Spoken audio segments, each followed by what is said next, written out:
దినోత్సవం సందర్భంగా జూన్ 2న ప్రజలకు శుభవార్తలు చెప్పేందుకు తెలంగాణ ప్రభుత్వం రెడీ అవుతోంది. సొంతింటికల సాకారం చేసుకోవడం కోసం ఎదురుచూస్తున్న పేదలు, కొత్త పెన్షన్ల కోసం ఎదురుచూస్తున్న వారు, విద్యార్థులు, ప్రభుత్వ ఉద్యోగులు, పెన్షనర్లు, ఉద్యోగులు, నిరుద్యోగులు ఇలా అన్ని వర్గాలకు శుభవార్త చెప్పడానికి రేవంత్ సర్కార్ సమాయత్తమవుతోంది.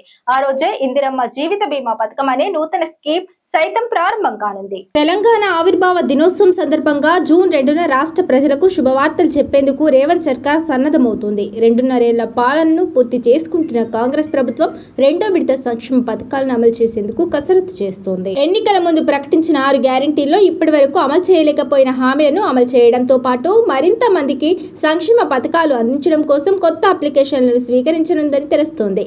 2 లక్షల కొత్త పింఛన్లు, ఇందిరమ్మ కుటుంబ జీవిత బీమాతో పాటు ప్రభుత్వ ఉద్యోగులకు నగదు రహిత వైద్య చికిత్స లాంటి కీలక నిర్ణయాలను జూన్ 2న ప్రకటించనున్నారని సమాచారం. త్వరలో యాదగిరిగుట్టలో జరిగే కేబినెట్ భేటీలో దీనికి సంబంధించిన విధి విధానాలను ఖరారు చేయనున్నారని తెలుస్తోంది.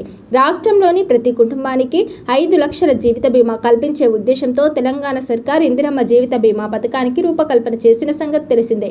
ఈ ఏడాది బడ్జెట్ సందర్భంగా ఈ పథకాన్ని ప్రకటించారు. ఈ పథకం కోసం ప్రభుత్వం 4,000 కోట్లను కూడా కేటాయించింది. ఈ పథకం అమలు కోసం ఆర్థిక మంత్రి బట్టి విక్రమార్క సారథ్యంలో కేబినెట్ సబ్ కమిటీ ఇప్పటికే విధి విధానాలను రూపొందించింది. ఇందిరమ్మ జీవిత బీమా పథకం అమలు కోసం జూన్ 2న LIC సంస్థతో తెలంగాణ ప్రభుత్వం ఒప్పందం చేసుకునే అవకాశం ఉందని సమాచారం. అలాగే 2 లక్షల మందికి కొత్తగా పింఛన్లు ఇవ్వడానికి కూడా సర్కార్ సన్నద్ధమవుతోంది.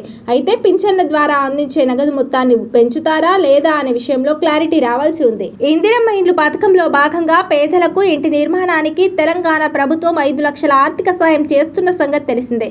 ఈ పథకం రెండో దశకు కూడా మంత్రివర్గం గ్రీన్ సిగ్నల్ ఇవ్వనుంది. ఇండ్ల నిర్మాణానికి జూన్ 2 నుంచి నిధులు విడుదల చేస్తారు. డబుల్ బెడ్రూమ్ ఇళ్లలో మౌలిక సదుపాయాలు కల్పించి లబ్ధిదారులకు అందించనున్నారు. ప్రభుత్వ ఉద్యోగులు, పెన్షనర్లు, వారి కుటుంబ సభ్యులకు జూన్ 2 నుంచి డిజిటల్ హెల్త్ కార్డులను అందించి ప్రైవేట్ హాస్పిటళ్లలో నగదు రహిత వైద్య సదుపాయం కల్పించనున్నారు. ఉద్యోగులకు కొత్త ఆరోగ్య పథకాన్ని అమలు చేయడం కోసం ప్రభుత్వం ఇప్పటికే ఎంప్లాయీస్ హెల్త్ కేర్ ట్రస్టును ఏర్పాటు చేసి కొత్త హెల్త్ కార్డుల జారీకి డేటా సేకరణను మొదలుపెట్టింది. ఇందులో భాగంగా ఉద్యోగులు, పెన్షనర్లు, వారి కుటుంబ సభ్యుల వివరాలను సమగ్రంగా సేకరించనున్నారు. మే 31లోగా డేటా సేకరణ ప్రక్రియను పూర్తి చేయనున్నారు.